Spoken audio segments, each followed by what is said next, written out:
Uh, Now we have the concluding paragraph of the chapter 3 on dependent arising.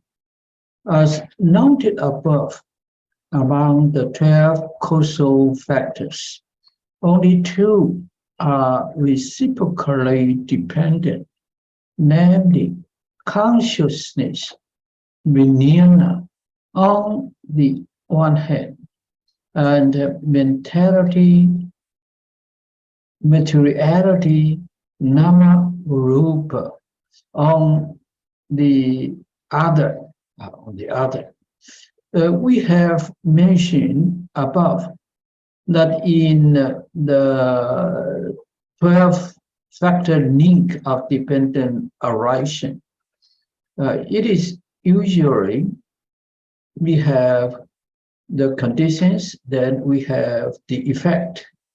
However, there are only 2 factors. They are reciprocally dependent.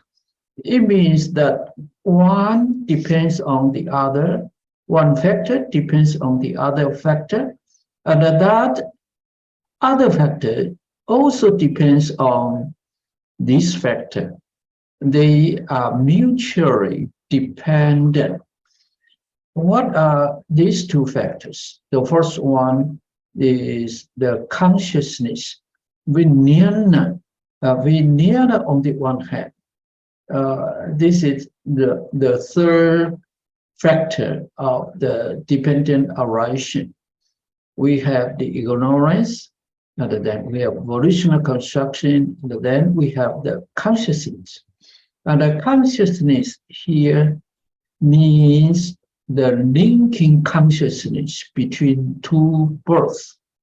For example, the linking consciousness between last life and this life, and also after we die, the linking consciousness between this life and the next life.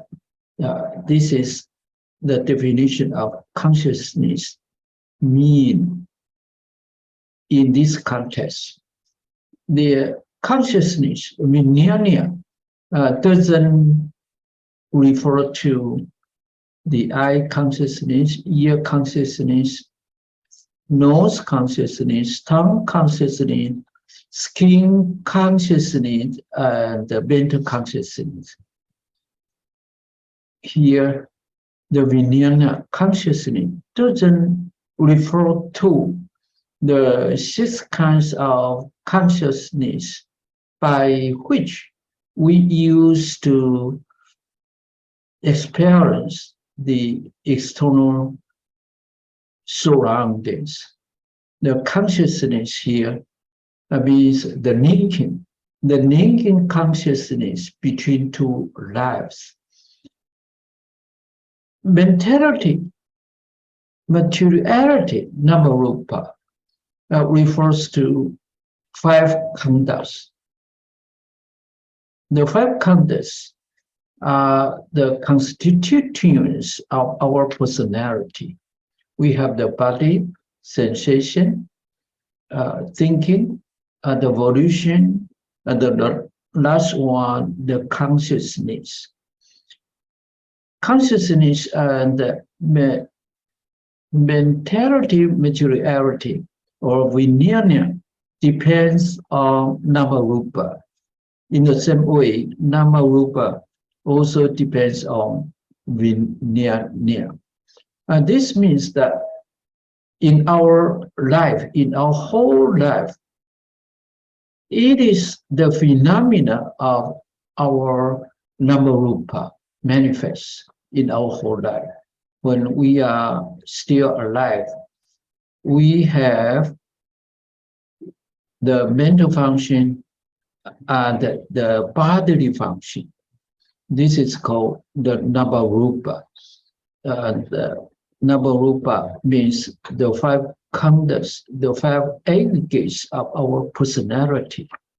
And although they can be distinguished from one another, but they interact all the time.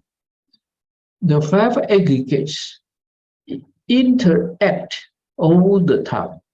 They are not isolated from one another. When we are alive, the function of materiality and mentality, nama rupa, means our experience to understand the external surroundings. And after we die, we have to rely on the vijnana to go to the next life, next birth. Nama rupa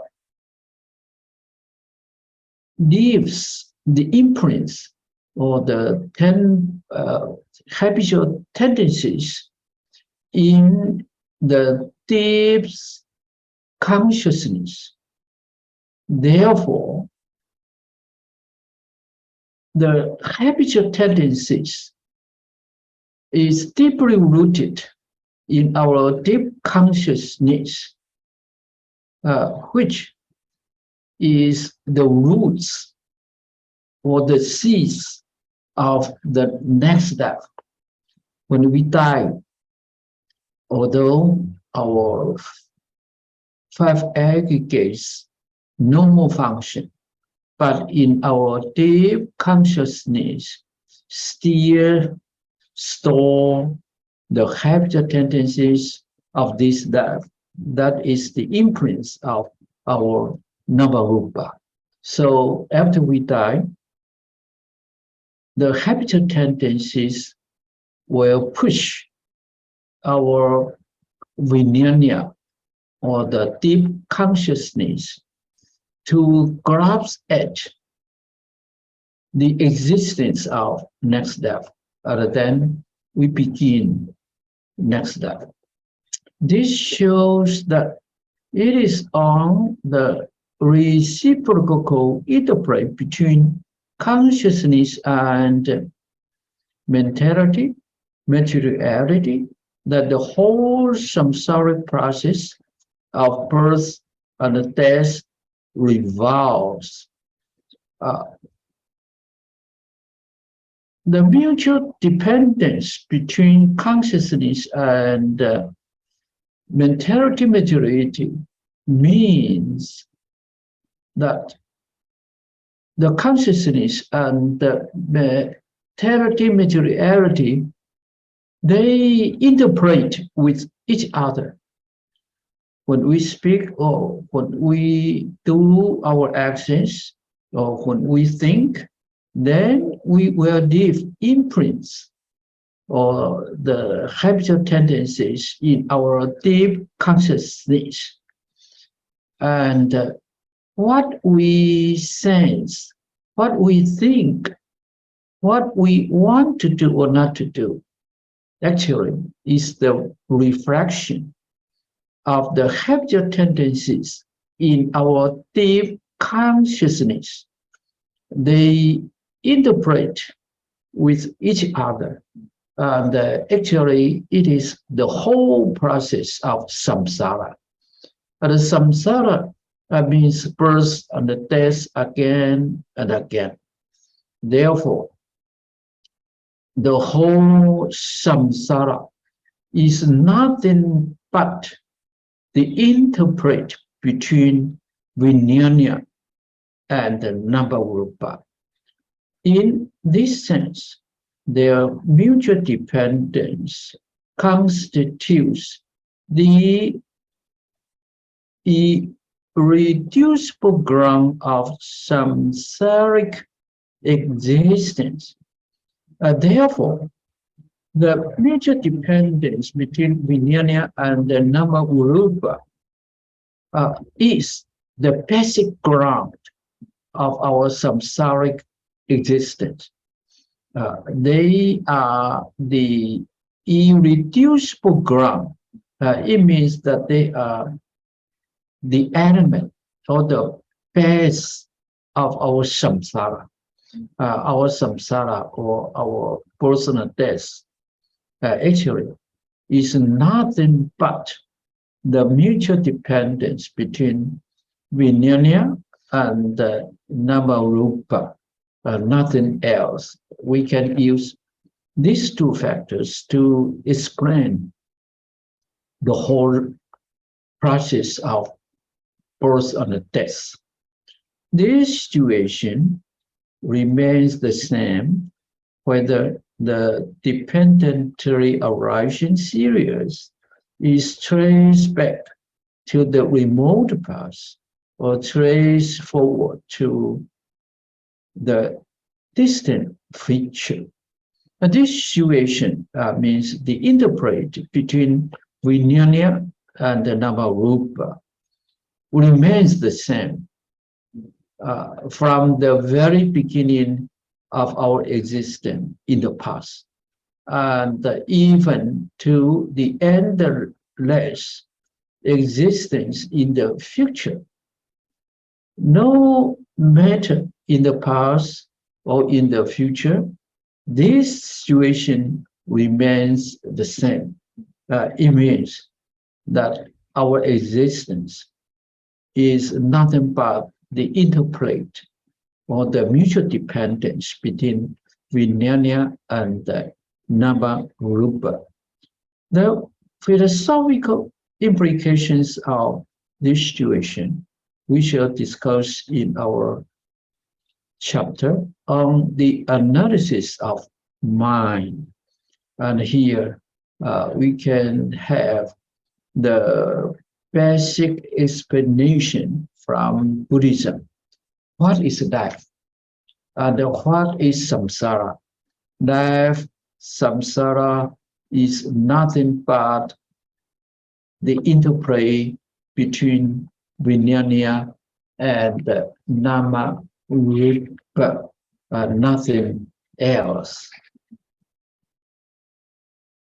Namarupa means our five aggregates, and Vijnana means the linking consciousness between two births. The Vijnana here actually means our deep level of consciousness, or we may call it the Alaya consciousness in Mahayana Buddhism.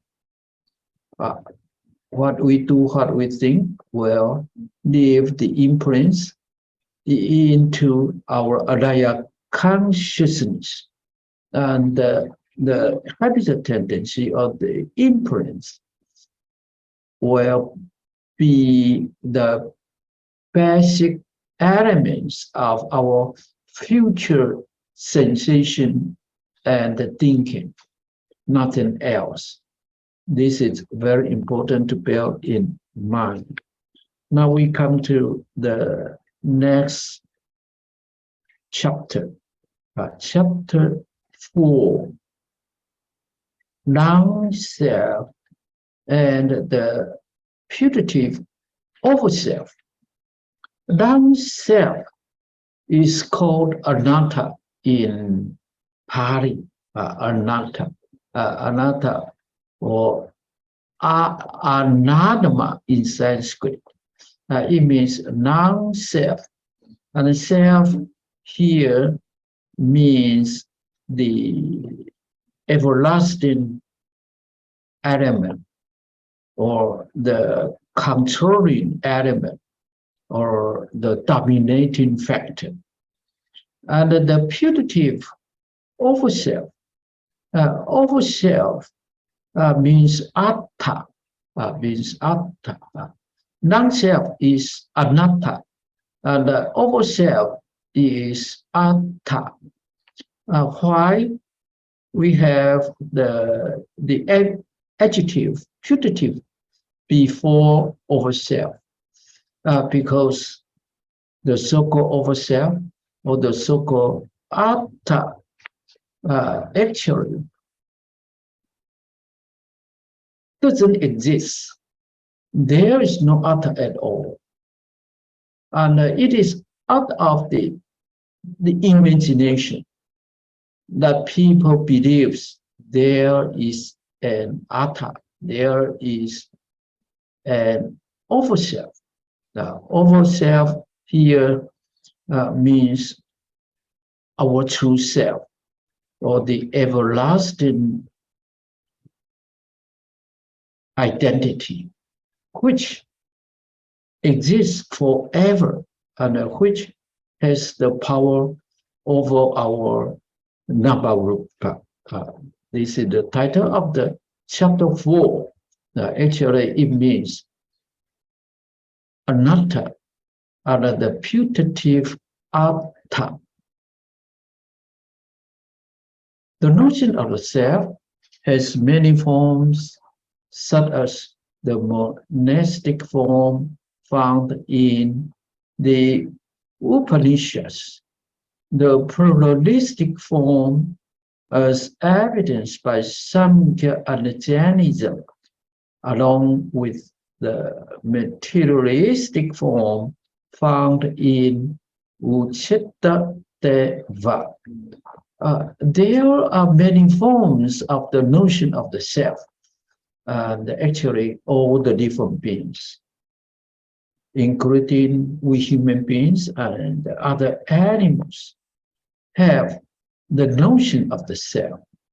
We define for ourselves, we like ourselves, that we base ourselves to interact with other people under the external world.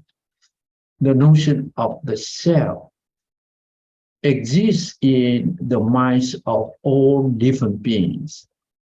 But the notion of self has many forms.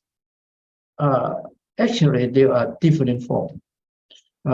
We can have 96 different forms of the notion of the self in the Buddhist literature. We can find different forms of the notion of self. We can have the 16 or 30 or 52 and to the most 96 different forms of the notion of the self. We don't need to mention one by one all of them. And here there are only 3 forms mentioned in order to discuss why the notion of ourself is called putative. The first popular form is monism. We call it monistic form.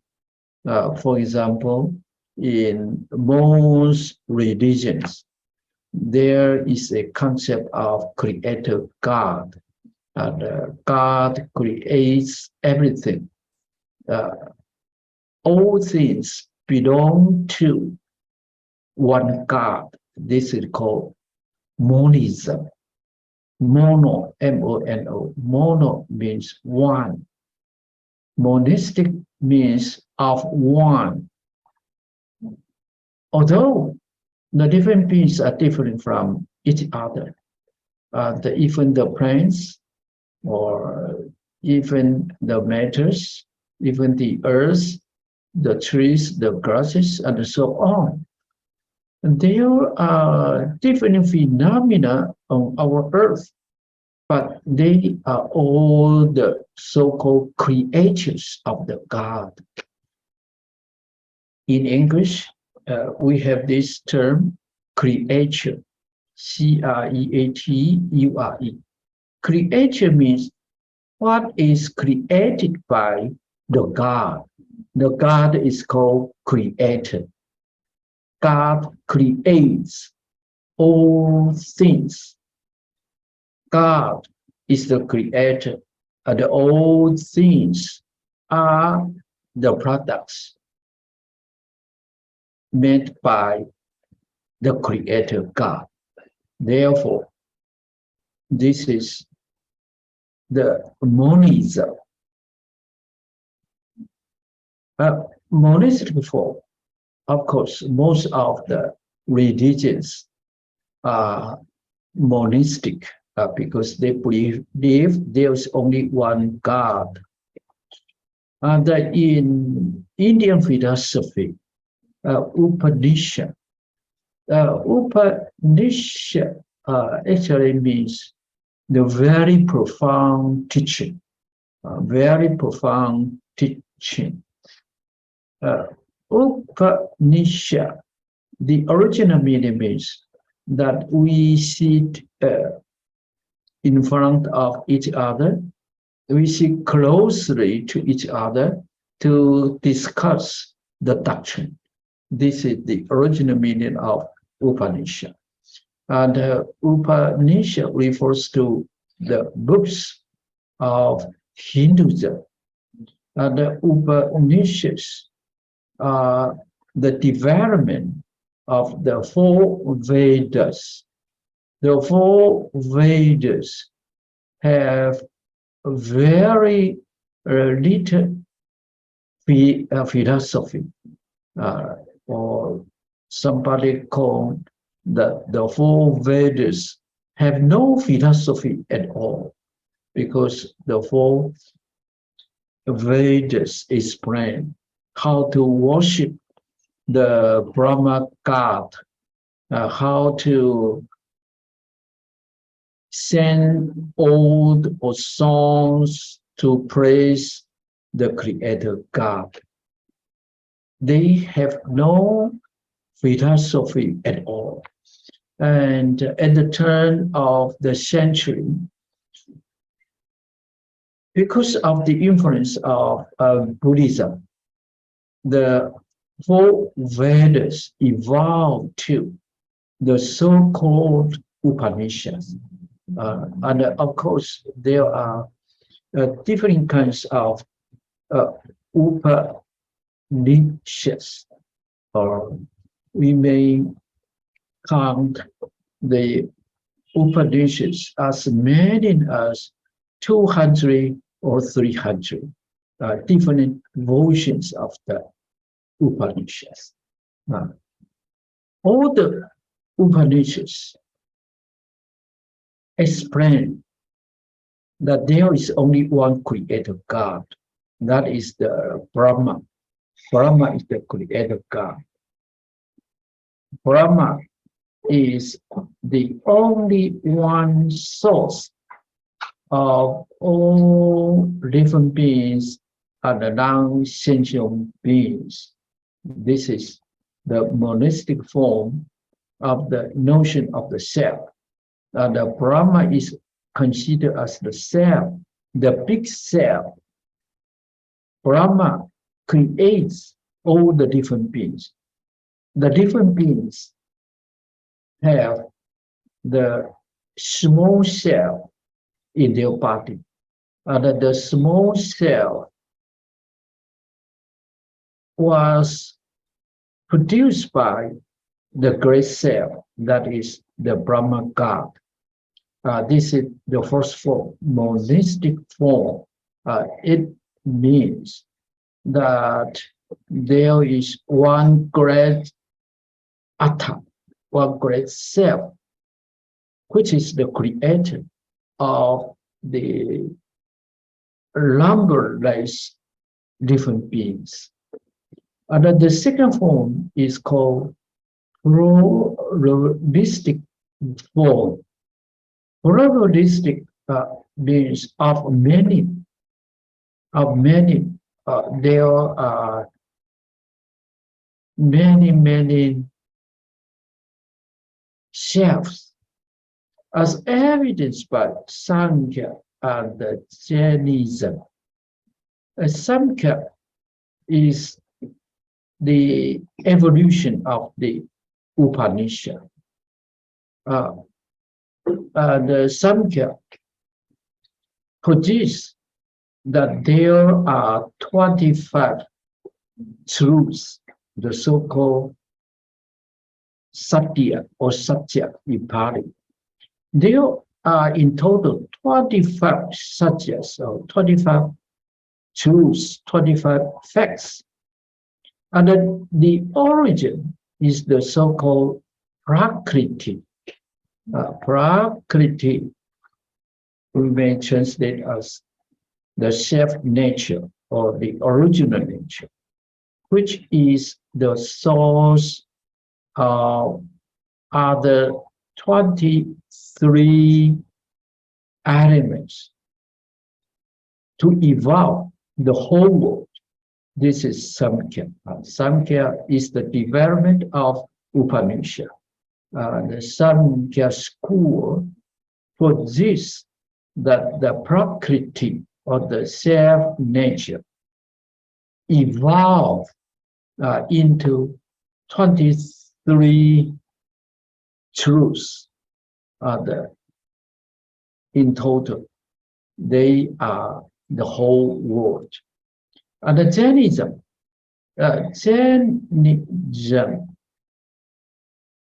believes that all different beings or all phenomena are based on the atoms or the very smallest particle or the basic element.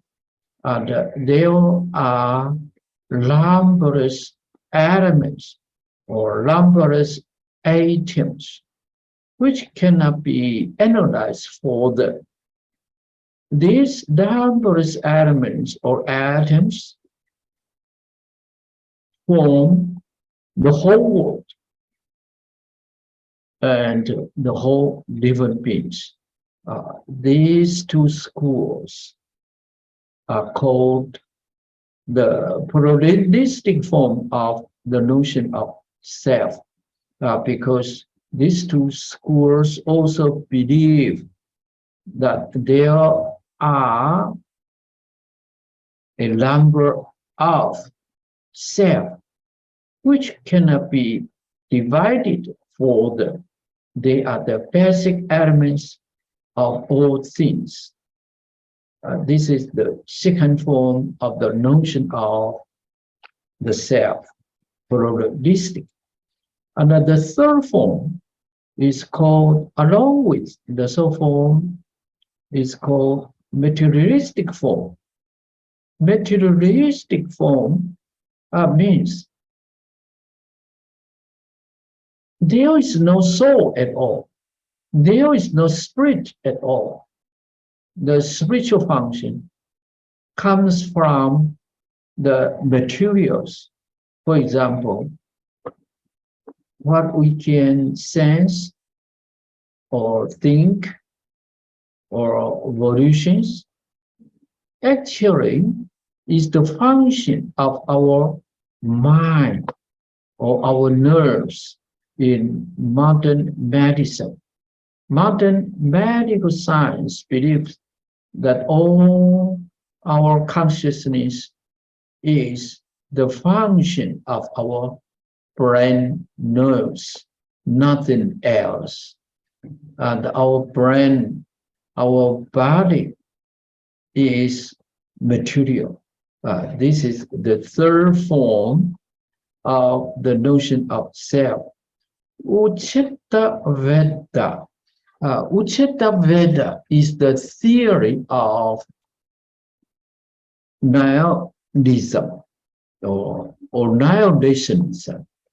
They believe when we die, when our physical body collapses, then all is finished. There is no more soul or spirit or consciousness left in order to have future birth. No. Material deforms the whole existence of the different beings. Here we have three forms. The first form is monistic form. The second form, pluralistic form.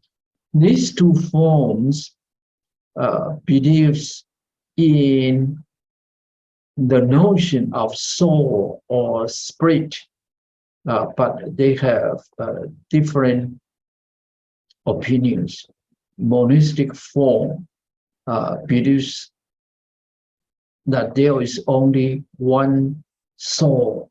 The big self creates or other numberless small selves. And the pluralistic form believes that there are basic numbers of self. The third form is materialistic. It is annihilationism, which believes that our existence is nothing but our body. Beyond body, there is no soul, there is no spirit. Our spiritual function comes from our body, comes from our brain nerves. Despite these many permutations, the notion of the self can be subsumed under two main headings: the spiritual metaphysical self and the annihilationist physical self. Although there are a long list of the forms of the notion of self, but we can subsume them, we can reduce them into two main headings.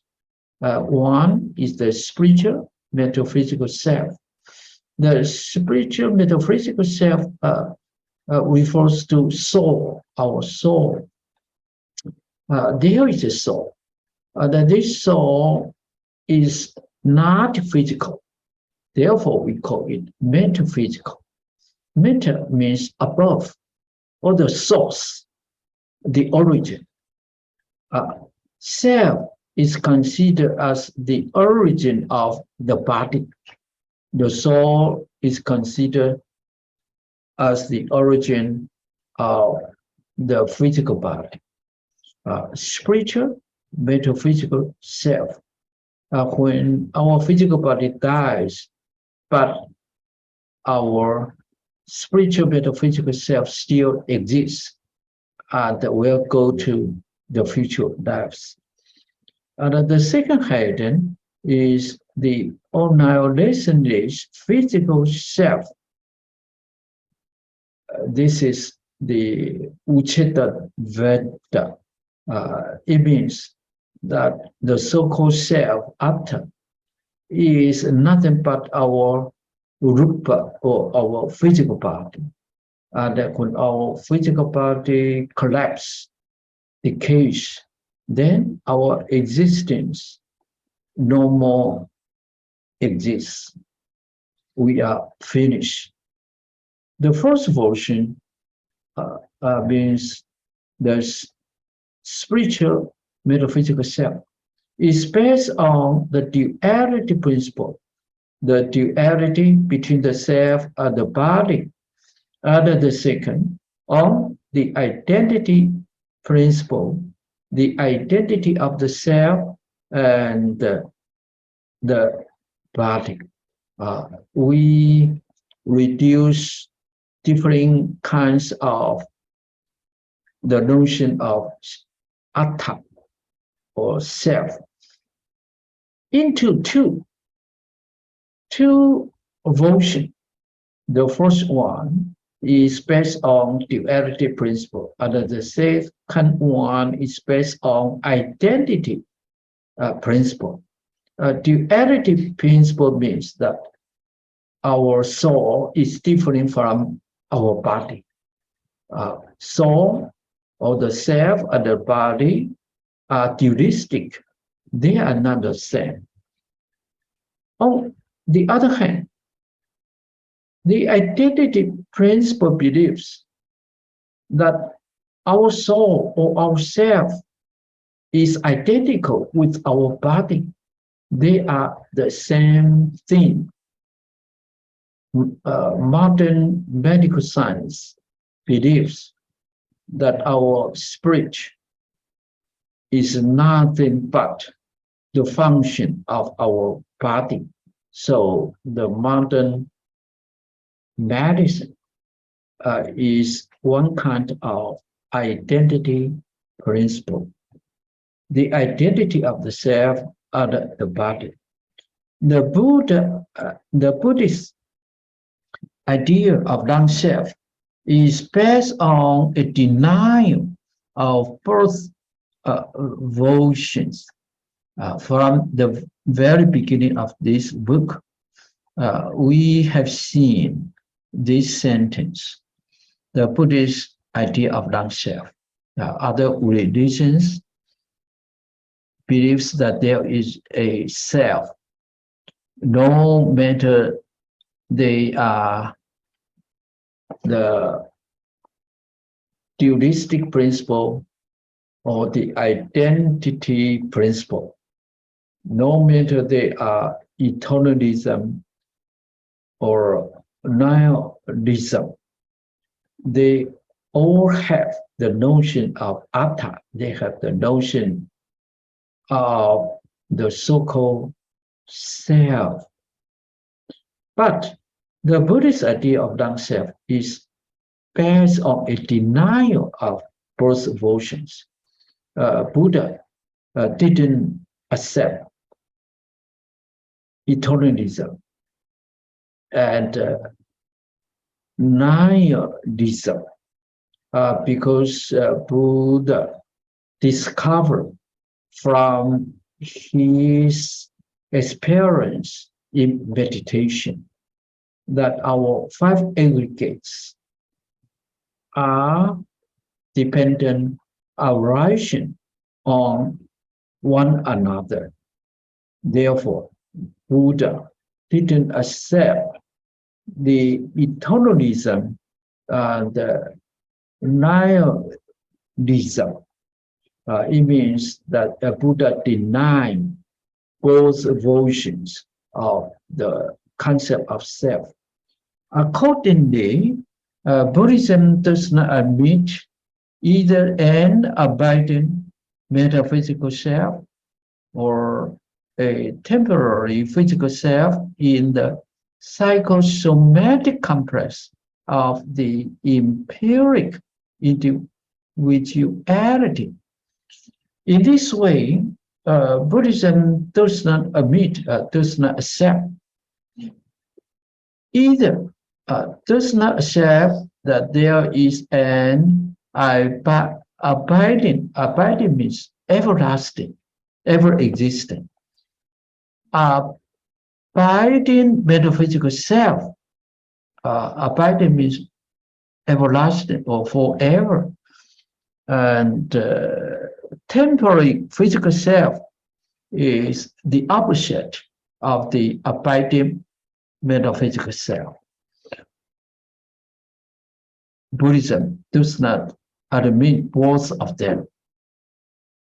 Because these two notions of self is a kind of psychosomatic complex of the empiric individuality.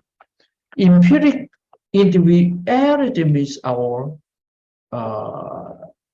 individual existence, the experience of our individual existence. And these two types or versions of the notion of self is called psychosomatic complex. Psychosomatic means the negative meaning. It is negative expression. It means that we have wrong understanding of our experience.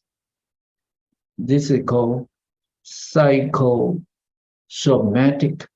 Psychosomatics is an illness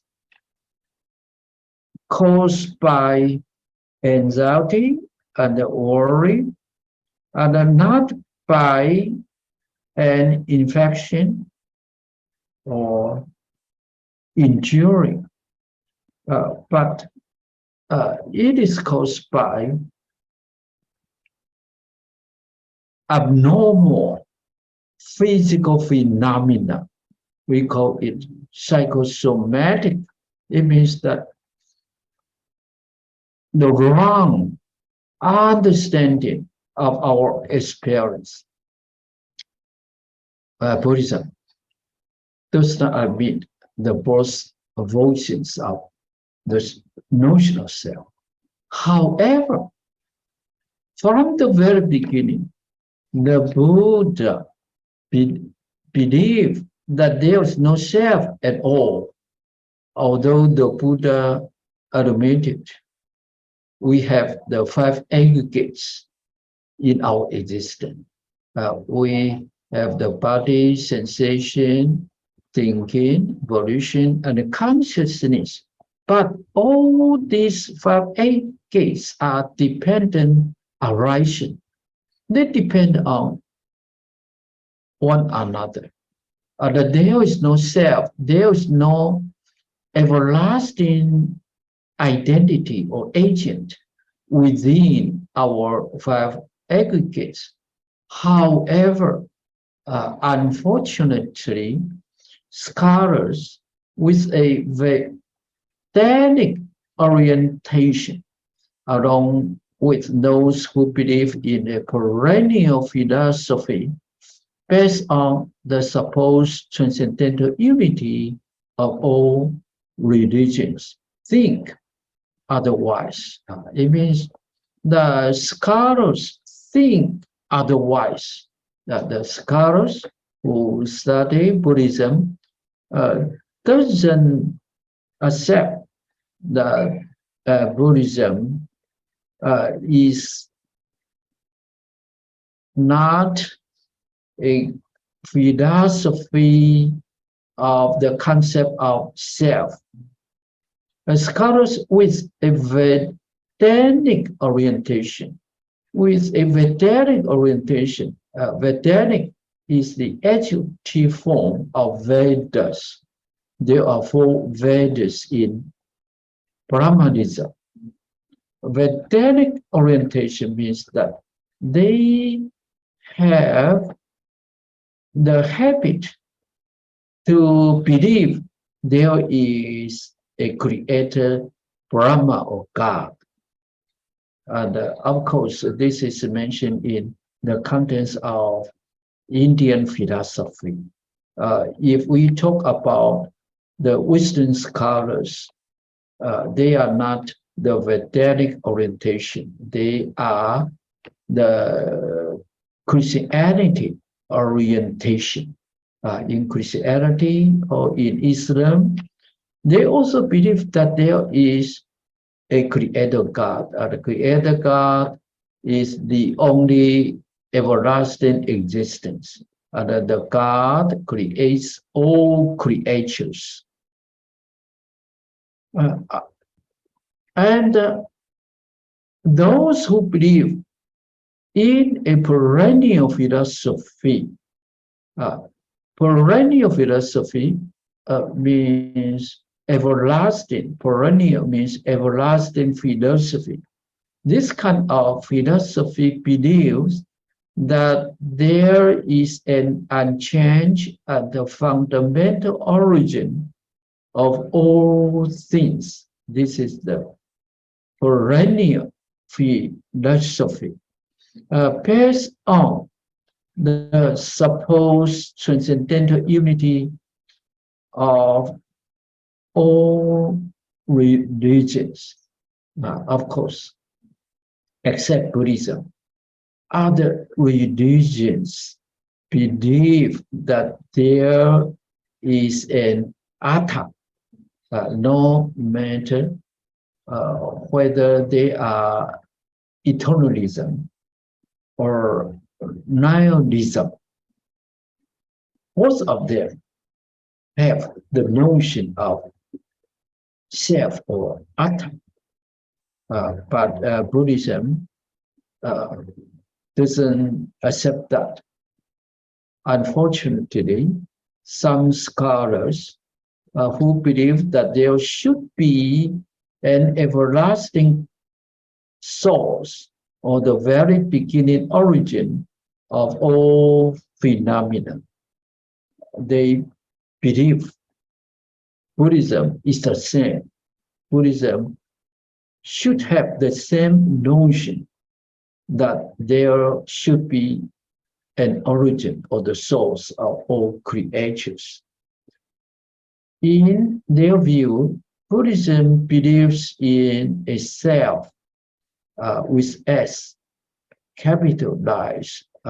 It means the creator self. Self means which is independent from other phenomena, and which is not produced or not made or not created by other factors. The self means which exists by itself, is existent, is not caused by other factors. In their view, they believe that Buddhism believes in a self with S capitalized. That means a self beyond our existence, or we may call it over our existence. It is not within our existence, but it is beyond or transcends our existence. It is the creator or the very origin of all phenomena.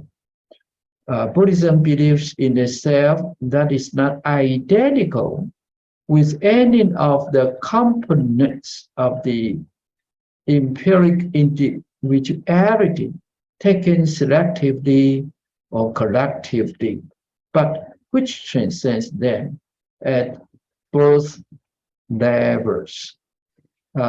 They believe that Buddhism believes in a self, and this self, or the creator self, is not the same with our five khandhas, our five aggregates of the empiric individuality. Empiric individuality means that we individuals can experience the existence of our body, sensation, thinking, volition, and consciousness. It is within our experience. And some people take hold of the five aggregates as the self. And some people may believe that only the consciousness means the self,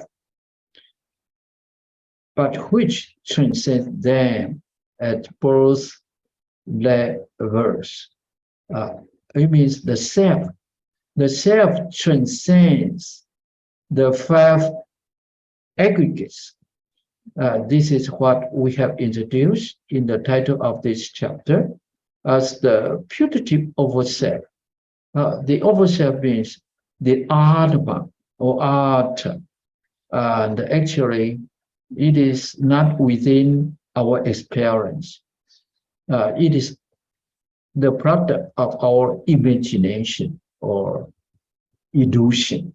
It is not the truth.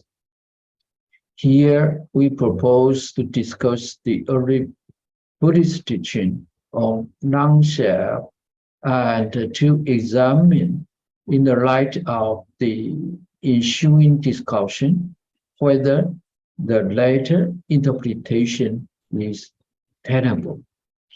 In this chapter, we will discuss the early Buddhist teaching on non-self. And after the discussion, we can determine whether the notion of self is reasonable or can be acceptable. Is the notion of non-self only for pragmatic reasons, Pragmatic reason means for the purpose of practice, ethics, or morality. Certain modern writings on Buddhism give the impression that if the Buddha rejected the theory of the self, it was purely for a pragmatic reason, and that is to provide a rational foundation for a selfless ethics. Modern scholars on Buddhism may say that if the Buddha didn't accept the notion of the self, it was purely for a pragmatic reason. That is, the Buddha encouraged people to do selfless service for others. Selfless ethics means to do service or to do goods for other people. The Buddha, they believe that the Buddha promoted the notion of non-self only for the selfless ethics. That means the Buddha, in order to have people to serve other people or to practice ethics, they should be selfless. Otherwise, they cannot do charitable works for the society. Therefore, the Buddha promoted the idea of non-self, but actually, they believe in Buddhism, there is also the notion of the self. It is contended, it is argued. It means that these modern scholars argue that if the self is not assumed, how can the possibility of man's perfection and the emancipation from suffering be explained? Of course, this is not only the question of modern scholars, but in Buddhist canons, we can find that many Buddha's disciples or the followers of other religions also argue that there should be a self. Otherwise, who practice ethics, who practice Shila, Samadhi, and Vipassana in order to perfect themselves, to purify their minds, and to attain nirvana in order to be free from suffering. If there is no self, how can one person practice ethics, Shila, Samadhi, and Vipassana? Therefore, they believe in Buddhism, there should be a self, otherwise no person can attain Nibbana. The Buddha's answer to this question is that it is the very assumption of a self, both in its materialist and the spiritual versions, that makes both possibilities impossible. However, the Buddha argued that it is the very assumption of the self. It is because the people believe in a self, no matter it is the materialist version or the spiritual version. Materialist version means nihilism, and a spiritual version means eternalism. Both eternalism and nihilism believe that there is a self. And the Buddha argued, it is because they believe there is a self that makes both possibilities impossible. It means if there is a self in all the individuals, then they cannot perfect themselves, that they cannot emancipate from suffering, because self means ever-existent. Ever-existent means unchanged. It is not possible to change. If there is a self, how can a person change the imperfection into perfection? There is no way, no matter devotion is materialist or spiritual.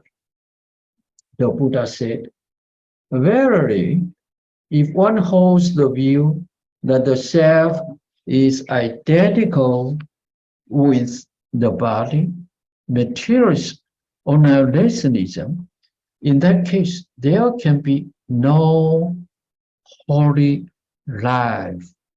If one holds the view that the self is one thing, and the body another, spiritual eternalism, in that case too, there can be no holy life. Avoiding both extremes. The Prophet One teaches the doctrine that lies in the middle. Verily means indeed, truly. If one holds the view that the self is the same as the body, this is the materialist annihilationism. They believe body is the self. When body dies, then the self dies. Then there can be no holy life, because our life is very limited. When our body dies, no more exists. Why we need to practice holy life? There is no way, there is no use to practice holy life because our body will die very soon. If one holds the view that the self is identical with, excuse me, that the self is one thing and the body another, it is the spiritual eternalism. It means that the self is different from the body. In that case, there can be no holy life. Why? Because our self is different from our body. Then what we do, what we think, what we feel has nothing to do with the self. Our self always remains there and pure. Our self is perfect. Our self cannot be influenced by our body. Then there is no need to practice holy life. Avoiding both extremes, the perfect one means the Tathagata, or the Buddha, who has perfected himself, teaches the doctrine that lies in the middle. This is the middle path, or the Madhyamagga. If the self is identical with the physical body, absolute oneness, then there is no possibility for the practice of moral life. Okay. If it is the annihilationism, then it is impossible to practice moral life. Why?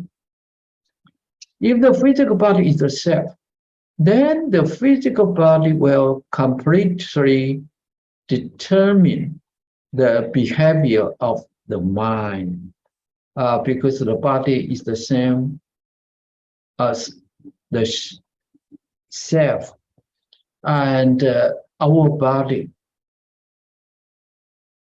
likes to eat, likes to enjoy, likes to possess as many as possible. It is a kind of desire orientation. Then the physical body will determine the behavior of the mind, and our physical body is full of desires, and our physical body should rely on the so-called nutrients or different kinds of foods. As we mentioned, there are 4 kinds of foods. It is full of desire. Our physical body is full of desire. If the body is the same as the self, then the desire will determine the behavior of the mind. In this way, we cannot practice moral life because our physical body is full of desires. Our desires will determine our mind. Then it is not the holy life. There is no way to practice holy life. On the other hand, if the self is different from the physical body, absolute otherness, it means dualism, then the need for the practice of moral life does not arise. Why? The practice of moral life cannot change our self if they are different. If the self is different from our body, then we cannot practice moral life. That because we practice moral life based on our physical body. And if physical body is different from ourselves, then our moral life, our body cannot change the self. And there is no need to practice moral life. For the self always remains in its pristine purity. Pristine purity means original purity. It is always purity, because the self is different from body. Therefore, the self will not be impurified or will not be polluted by the body. And there's no way to practice moral life. In short, both the versions of self lead to no need or no way to practice moral life.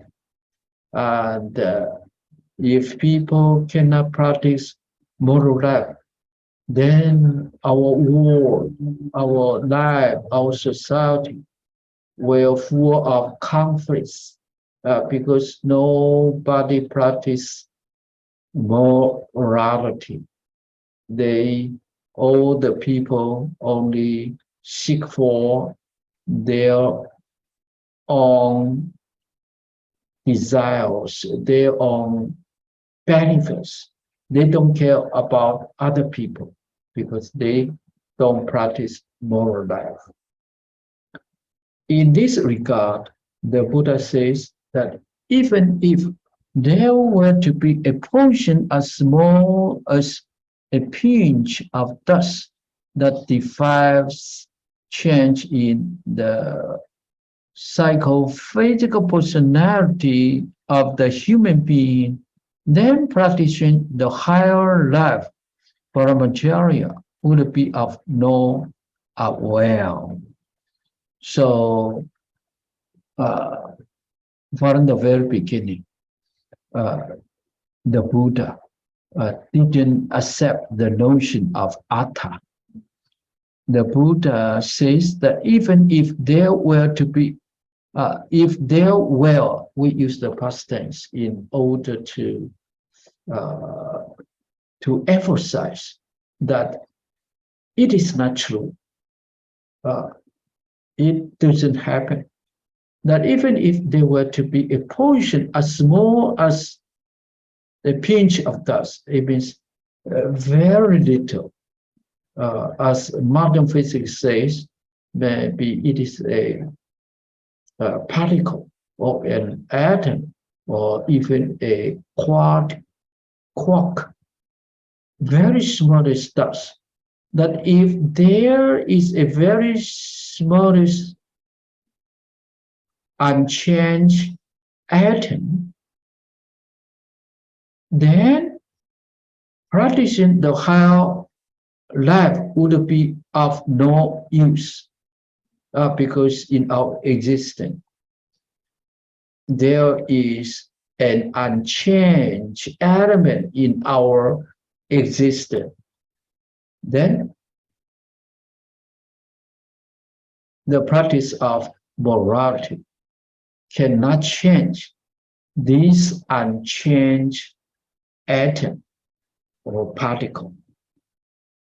The practice of higher life, we call it brahmacharya. Charya means practice. Brahma means purity. Therefore, it is the purity practice, or the practice for purifying our mind and body. Would it be of no use?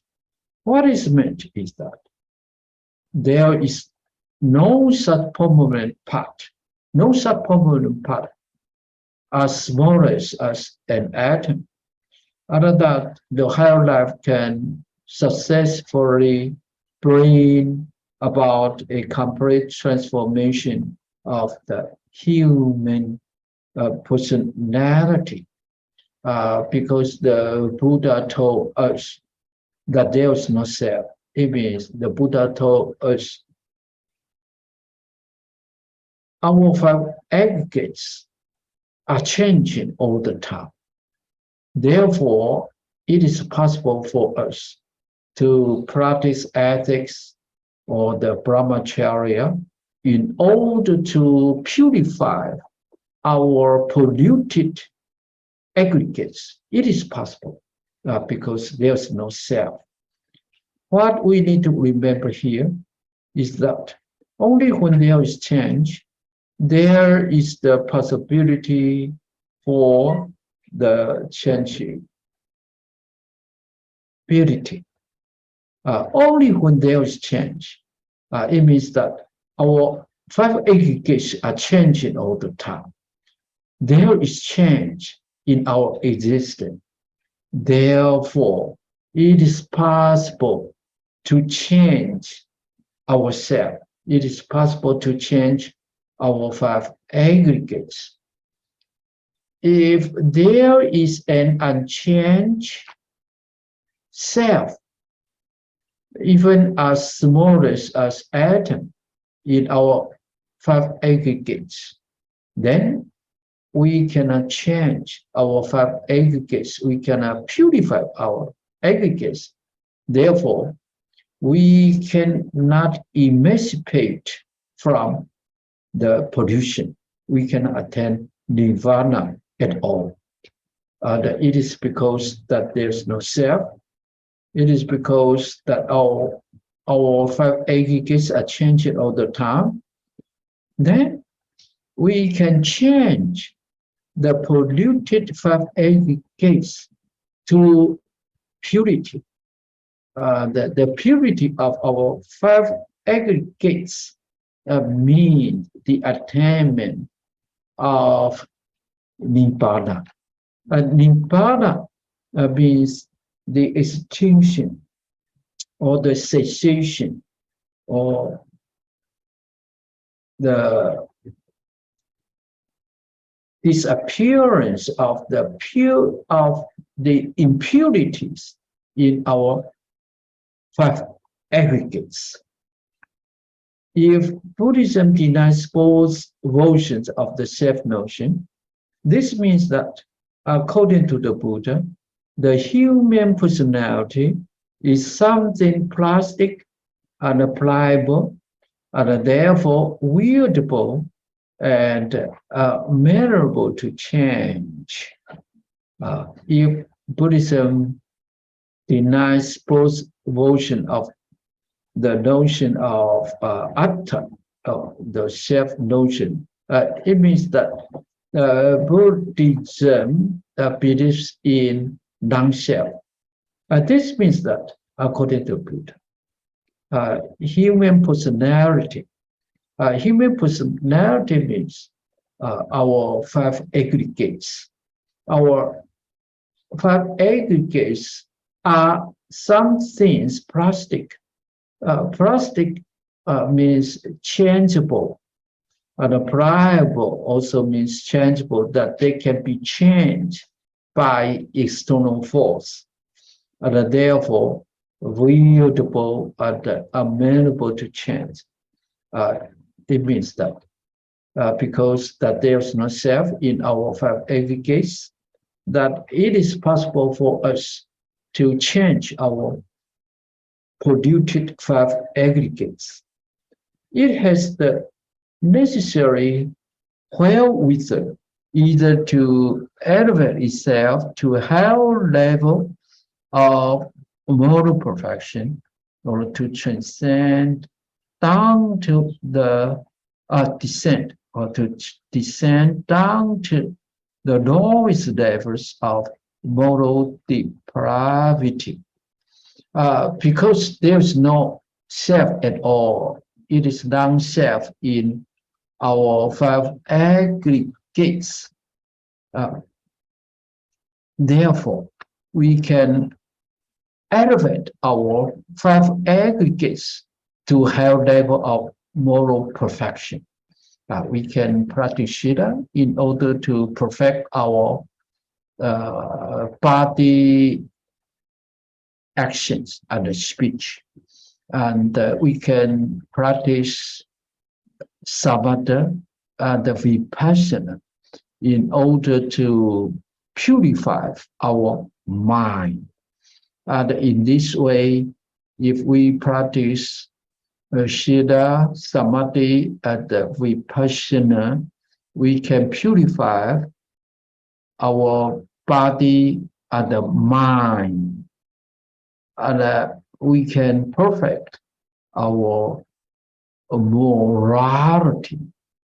And then we can be free from the suffering.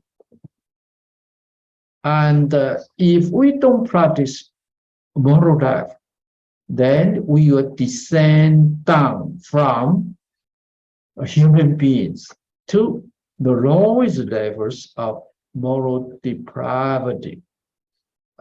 It means the three destinies of low life: the animal realm, the hungry ghost realm, and the hell beings realm. They are called the lowest levels of moral depravity. It is just because of the dependent arising that there is no everlasting self in our five aggregates, and that therefore our five aggregates can go to two directions. If we practice moral life, then our aggregates will go to the higher level of moral perfection, so that we can reborn as a human being or as a deva, and even If we purify our mind, then we can become a Sopadana or even an Arhat and attain Nibbana. However, if we don't practice moral life, because our five aggregates are changing all the time, then our five aggregates will become more and more polluted. And then after we die, we will go to the three lower destinies of animal, hungry girls, and hell beings. It is changing all the time. We cannot expect that we can be human beings again in our future life, or depend on the karma of ourselves, not determined by external God or external factor, but determined by our karma. This is the very basic principle of cause and effect. Strong individuality based on the self-notion is not the same as the indomitable strength of mind. It means if a person has the notion of self, it doesn't mean that this person has power of mind. It doesn't mean that because it is against the truth. The truth is non-self. So every person cannot act or practice against the truth. Therefore, the strong belief in self doesn't mean the powerful mentality. And we should observe the truth of our five aggregates as non-self, as ever-changing. The notion of non-self, in the last paragraph, we have introduced three versions of the notion of self. And now we come to the Buddhist notion of non-self. The characteristics of non-self, anatta, is often presented together with two other characteristics, namely impermanence, anicca, and suffering. Taken together, these are the three hallmarks of the universal properties of all that is sentient. To perceive permanence in impermanence, satisfactoriness in unsatisfactoriness, and self-existence in non-self-existence, this is a perversion of perception, a perversion of thought, and a perversion of the ideological perspective. Okay, this paragraph is important in the Buddhist idea of non-self. The characteristic of non-self, anatta in Pali, is often presented means the Buddha always mentioned non-self, anatta, together with other two characteristics. They are anicca. Anicca means impermanence, and the suffering, dukkha. So we have the three characteristics or the three hallmarks of our sentient beings. Taken together, when anatta, anicca, and dukkha, usually we say in this order: anicca, dukkha, and anatta. When we put them together, these are the three hallmarks of the universal properties, or we may call them the three characteristics of human being, of all that is sentient. All that is sentient, including at least we human beings and the animals. And of course, in Buddhist philosophy, we also have the gods, we have the hell beings, and we have the heavenly beings. We call them the devas. There are different kinds of sentient beings. These three characteristics are the universal properties of the sentient being. Universal properties means the basic qualities. All the sentient beings have these three characteristics: anicca, dukkha, and anatta. When you talk about the insentient beings, for example, the plants, the grasses, the trees, although they are different beings, but they are not sentient beings because they cannot have the sensation or feeling of dukkha. They have the characteristic of anicca and anatta, but they don't have the characteristics of suffering. The plants, the trees, the other insentient materials, they are impermanent and they have no self, but they cannot have the sensation of happiness or suffering. To perceive impermanence in impermanence, it means that we sentient beings are impermanent, but people mistake and wish that we sentient beings can be permanent. Unsatisfactoriness in unsatisfactoriness. It means the truth is suffering, but we perceive suffering as happiness. And a self-existence in non-self-existence. It means that the truth is non-self, but we mistake. There is a self. There is an everlasting identity. This is a perversion of perception.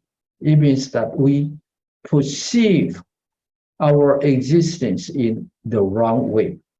A perversion of thought. It means it is our delusion. It is a misunderstanding thinking. And the provision of ideological perspective. It is our wrong ideology. It is our wrong belief. This is called perversion. We ordinary beings have three kinds of perversion, or even we can add another perversion as the four kinds of perversion. We can add another element. All things are emptiness, or we call it shunyata.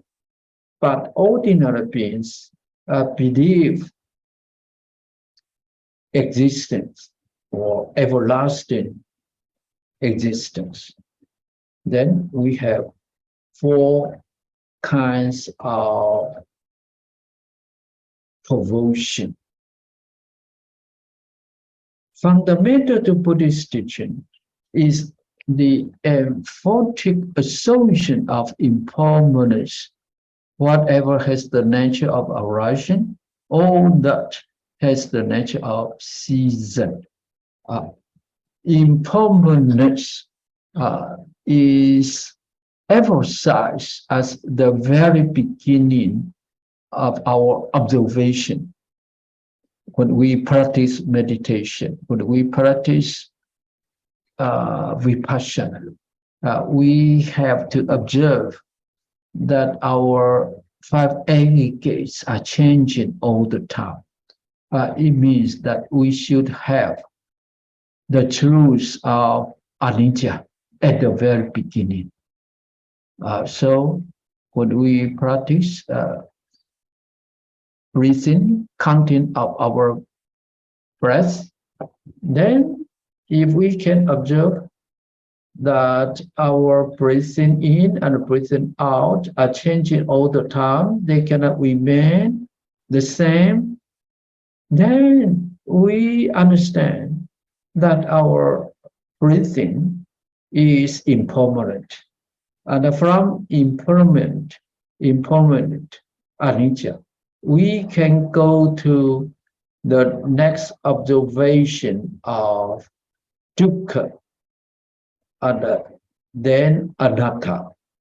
If we go to the deep level of the observation of anatta, then we attain nirvana because we accept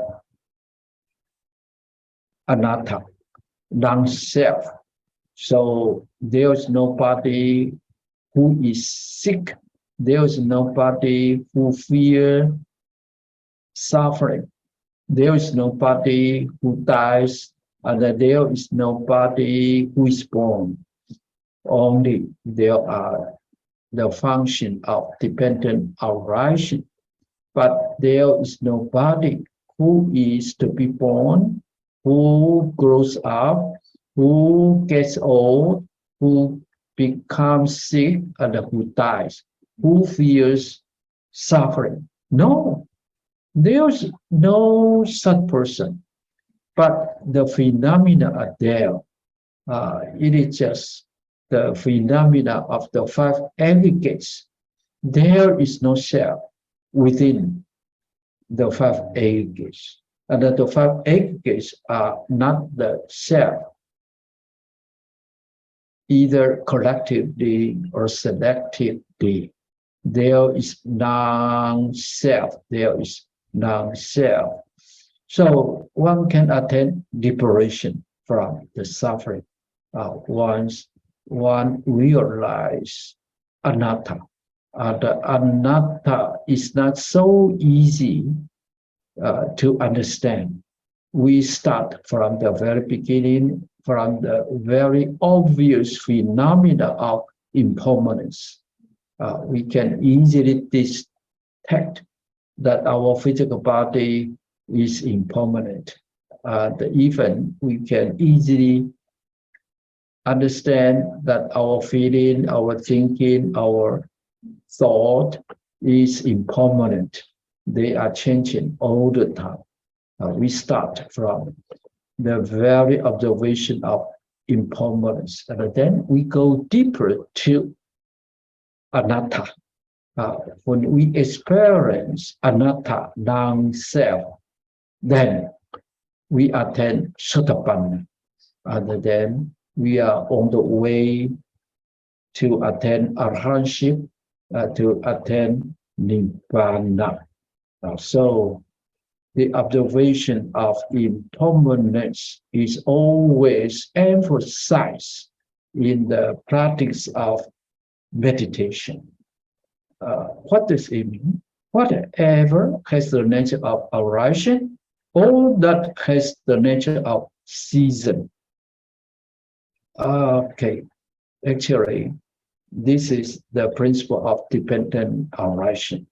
And whatever has the nature of arising actually is the second noble truth. The second noble truth is the arising or the process of suffering. And all that has the nature of season is the third noble truth.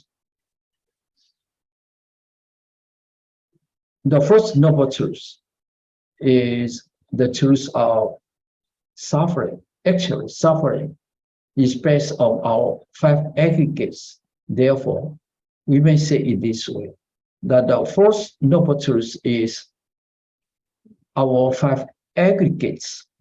And the second noble truth is the nature of arising. And the third noble truth is the nature of season. And the observation of impermanence of non-self is the fourth noble truth.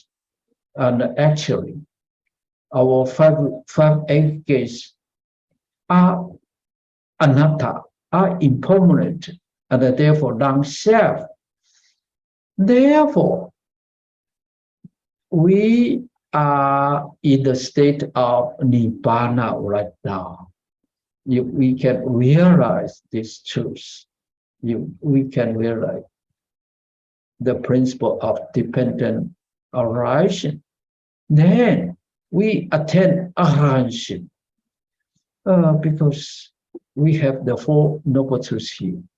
Five aggregates are the first noble truth. The nature of arising, the second noble truth. The nature of season, the third noble truth.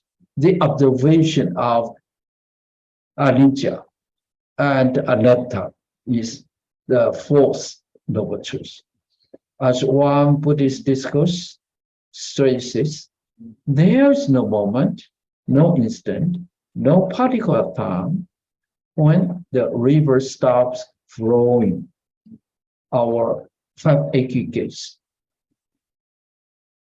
are just like the flowing rivers. Our five aggregates never stops for a moment or an instant or a particle of time. Our five aggregates are changing all the time. It means our five aggregates are impermanent. This is the first noble truth. And because our five aggregates have the nature of arising, this is the second noble truth. And in the same way, our five aggregates have the nature of season. This is the third noble truth of Nirodha. And when we have this kind of understanding, this is the fourth noble truth. This is the similar used to illustrate the eternal flow of happening, the unbroken continuity of change. And actually, this is the truth of our five aggregates, or of our life, or our samsara. Therefore, we say that samsara is nibbana. There is no difference between samsara and nibbana. It means that there is no difference among the four noble truths, because the four noble truths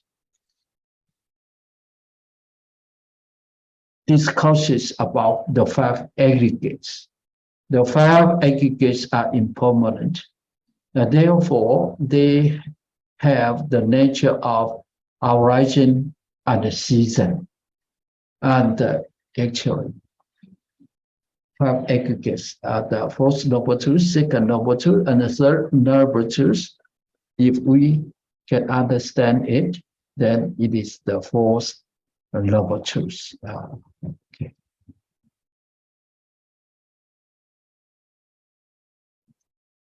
This is the end of tonight's talk. Is there any comment from you? question from you? Any comment?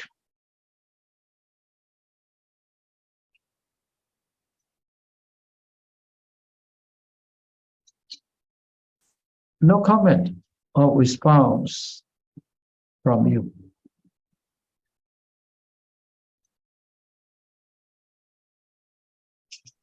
All right. If no comment or response from you, Father Lim, should we end tonight's talk? Thank you, Professor, for the detailed exposition today of the third and the fourth chapter of the written book on early Buddhist teachings. Before we end this online Dharma session, dear fellow class members, once again, please turn on our video cameras. Let us put our palms together. Let us listen and repeat after Professor Ching as we invite the professor to lead the class in the dedication of merits. Professor, please. Okay, please put together our palms. May all sentient beings be free and happy. May all sentient beings be free and happy. May all sentient beings understand non-self. May all sentient beings understand of non-self. non-self. May the whole world be peaceful. May the whole May the whole world world be be peaceful.